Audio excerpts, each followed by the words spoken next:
माननीय अध्यक्ष जी, आपने मुझे बोलने का मौका दिया, बेहद शुक्रगुजार हूं आपका। जहां तक बजट की बात है,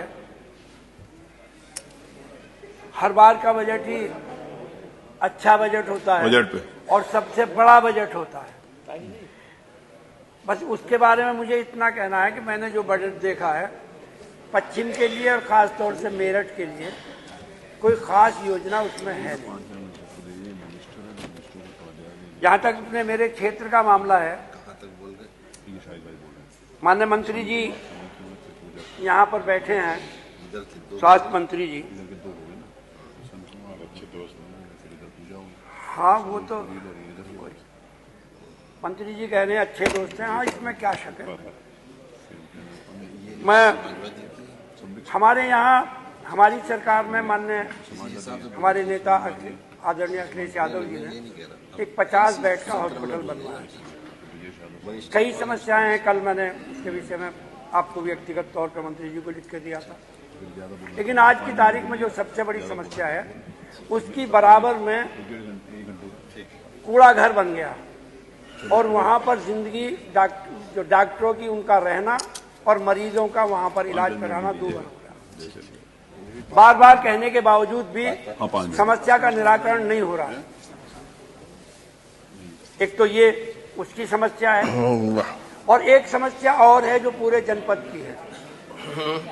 हमारे साथी बैठे हैं,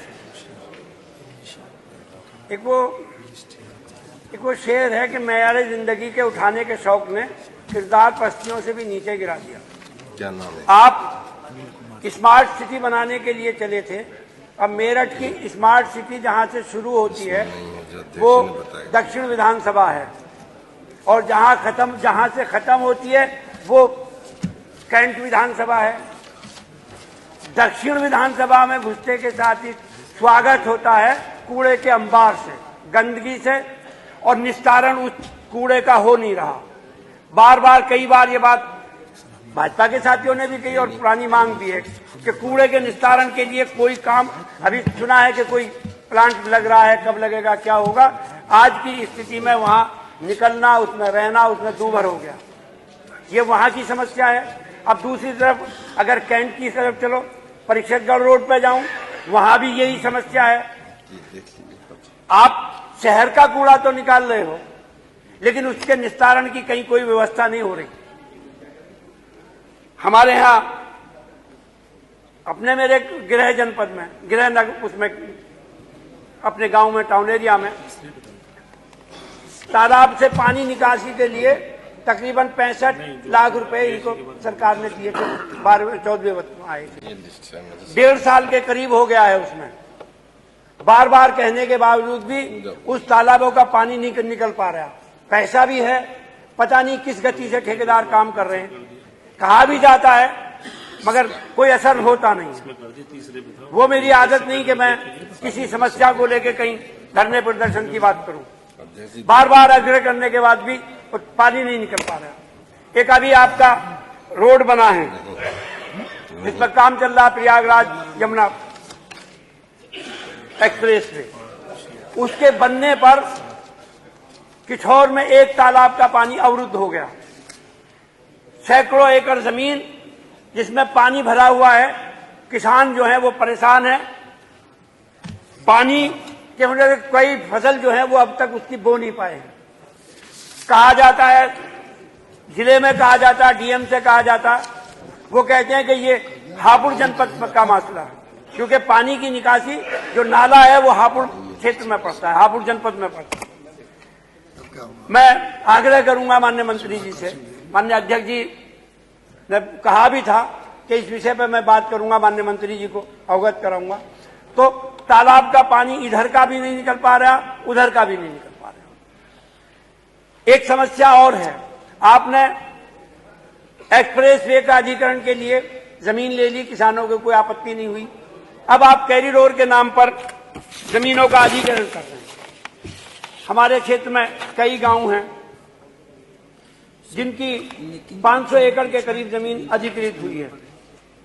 पिछले 8-9 सालों से जो रेट तो जमीन के बहुत बढ़ गए, लेकिन जो आपका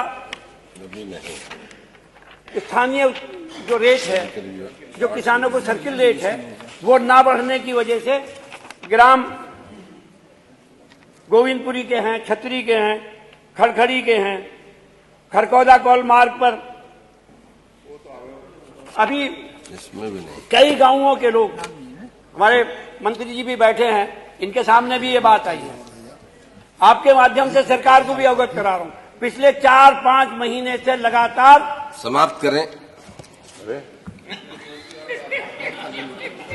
अरे ये कुर्सी में मर्ज है या आप में?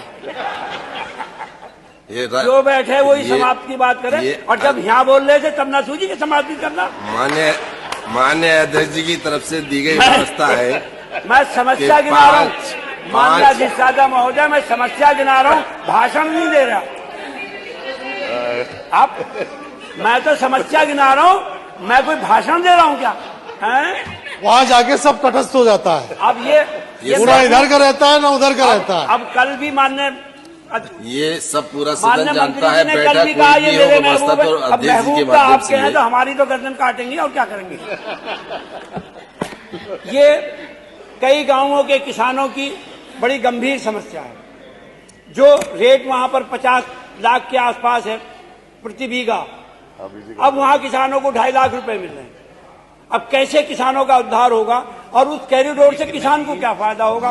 उसकी जमीन लेके आप किसी को भी दें, किसी व्यापारी को दें या किसी सरकार की कोई योजना चलाएं, किसान की तो जमीन जा रही है, कम से कम उसका बाजार मूल्य तो कम से कम मिल जाना चाहिए। मैं अब ये इसके अलावा सड़कों का जो अभी वादा किया है, सरकार ने कहा भी है, क्षेत्र की सड़कों की हालत जो है वो जर्जर है। बार बार एक जो मरम्मत होती है, मैं खास तौर से सरकार के संज्ञान में ये बात लानी चाहता हूँ, जो मरम्मत हो रही है उसकी गुणवत्ता जरूर चेक करा। उसकी गुणवत्ता इस कदर खराब है। एक दिक्कत और है, अगर वहां किसी से कोई बात करो तो कहते हैं कि जो जनप्रतिनिधि है ये हमसे कुछ चाह रहे हैं, तो इसलिए उनसे बात नहीं